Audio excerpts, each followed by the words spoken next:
Dan materi kita ayyuhal ikhwah jamaah yang dirahmati oleh Allah adalah tentang tadabbur Al-Qur'an. Tentang tadabbur Al-Qur'an. Saya buka tadi mudarasatul Qur'an, mempelajari makna kandungan Al-Qur'an. Ya. Dan tadabbur Al-Qur'an itu adalah bagian dari tujuan diturunkannya Al-Qur'an kepada kita. Banyak dalil-dalil tentang perintah dan kewajiban kita mentadabburi Al-Qur'an. Salah satunya firman Allah Subhanahu wa taala, kitabun anzalnahu ilaika mubarakun. Satu kitab yang Allah turunkan isinya barakah semua.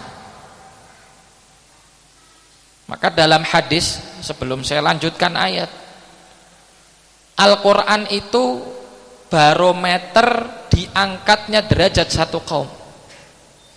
Karena memang isinya barokah semua. Siapapun yang punya Quran, Allah tinggikan derajatnya. Keluarga manapun yang di situ dibina, dibangun dengan Al-Quran, salah satu anggota keluarganya punya Al-Quran, Allah akan angkat derajatnya. Bahkan lebih luas lagi, masyarakat yang di situ semangat mereka untuk Al-Quran, ada para hufadzul Quran, kegiatannya mereka ngaji Al-Quran, maka Allah Subhanahu wa ta'ala akan angkat derajatnya. Karena Rasulullah SAW bersabda, innallaha yarfa'u bihadzal kitabi aqwaman. Sesungguhnya Allah akan mengangkat dengan kitab ini, yaitu Al-Quran, satu kaum, wa yadha'u bihi akharin, dan Allah akan hinakan satu kaum juga dengan Al-Quran. Maksudnya ketika satu kaum meninggalkan Quran, maka itu kehinaan bagi mereka.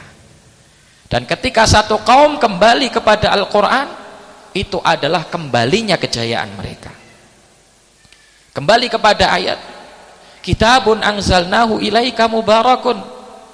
Satu kitab yang Allah turunkan kepada Nabi kita Muhammad sallallahu alaihi wasallam, isinya barakah. Apa tujuannya? Liyadabbaru ayati.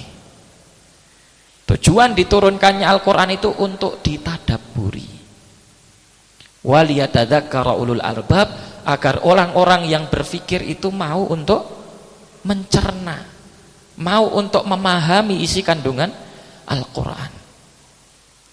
Maka bapak-bapak, ibu-ibu jamaah yang dirahmati oleh Allah,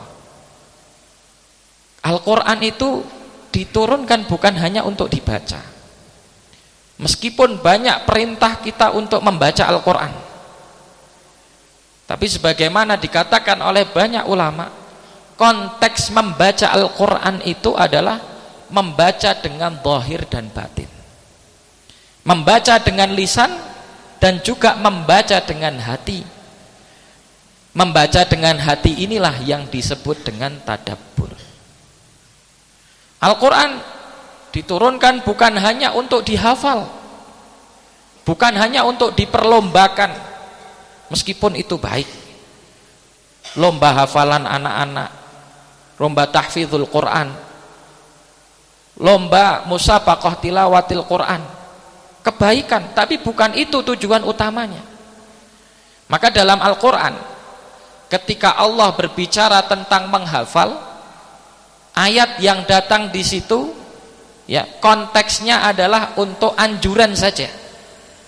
Firman Allah di dalam surat Al-Qamar, walaqad yassarnal qur'ana lidzikri fahal min muddakir.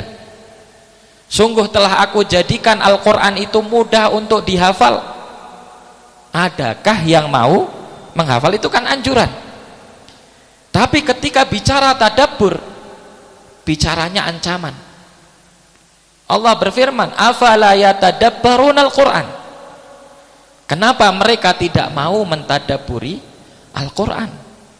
Am ala qulubin aqfaluha, ataukah karena hatinya itu sudah terkunci, hatinya itu sudah mati.